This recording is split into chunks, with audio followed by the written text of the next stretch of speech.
Yo, what up, guys? Listen, I am back with another video, and I just had a conversation with someone that actually brought this to my attention. So I want to talk to you guys about closed accounts,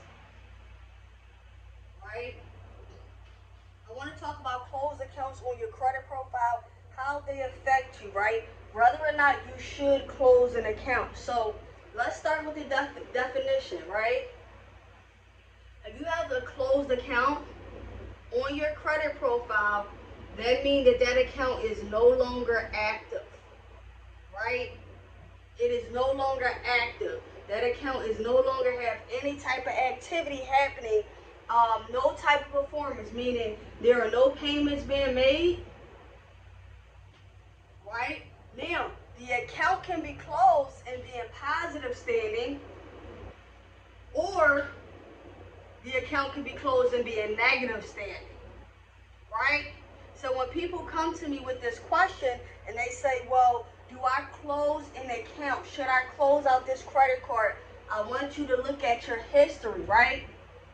Is this account positive or negative, right? Why are you choosing to close the account? Are you closing the account because of the debt? Are you closing the account due to the fees, right?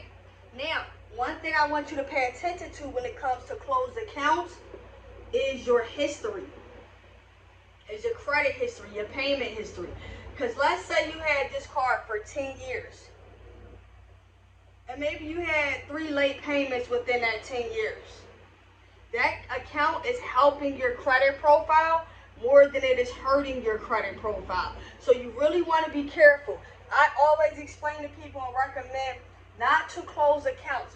Even if the account has high fees, even if you don't really use the account that much, you can still make one purchase every 6 months to keep that account active, right?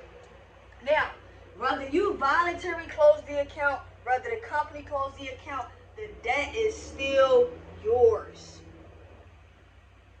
The debt is still yours. That you will have a balance due even if you close an account, guys. But having accounts open for long periods of time, right? This is what helps you get that strong credit profile, right? If you have an account open for longer periods of time, right? So you want long history. You want positive history. You want positive on-time accounts, right? You want to get high limits. One of the best ways to get high limits is to keep your credit cards open and show consistency over time, right? You do not want to close the accounts. Even if it has different fees, guys, put it to the side. Do not use the card. You can swipe it once every 6 months just to keep it active. Because what happens is when you remove that positive history, right? If you remove the entire account, now you're removing a positive history. You're removing all the years. So let's say you had that account for 5 years, 10 years. You're removing all of the years, all of the history. You're taking away that limit you had, right? And now you're removing another account from your credit profile. So depending on if you have a thin credit profile or a strong credit profile, this closed account that you may have just closed may be the only positive or only data you have in your name. So be very mindful with closing accounts, guys. I want you to be mindful, and I want you to really look at your history, look at what you've done over time with that particular account. And like I said, if it's a credit card, you can always put it away because you will still have a balance due on a closed account, right? The balance doesn't just erase because you close the account.